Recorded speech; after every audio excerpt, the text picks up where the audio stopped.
Hello, हाम्रो चटपटेको recipe start हुँदैछ है। बिदाको समयमा खाने चटपटे यस्तरी तयारी हुँदैछ। हामी चटपटे खाँदैछौँ आज नन्द भाउजू मिलेर।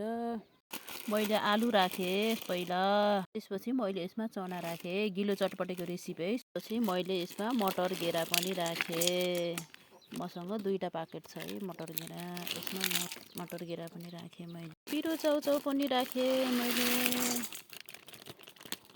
त्यसपछि मैले वाइ चाउचाउ पनि राखेँ। कुरमुरै पनि राखेँ। यसमा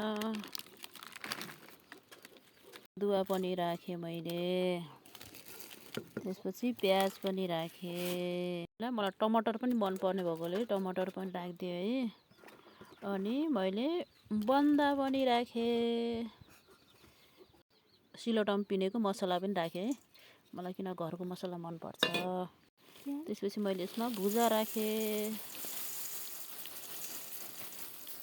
मसलाको नुन पनि राखेँ। वाहा उडाइदियो राखेँ। त्यसपछि अर्को मसलाको पनि नुन राखेँ। कलरवाला नुन पनि राखेँ।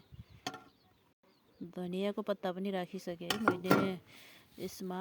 त्यसपछि मैले अमिलोको चुक राखेँ। मलाई कागतीको चुक मन पर्दैन, त्यसैले मलाई अमिलोको लोकल चुक यस्तरी राखेँ। गिलो चटपटेको लागि चाहिने घरमै बनाएको अर्ग्यानिक सस पनि राखेँ है मैले।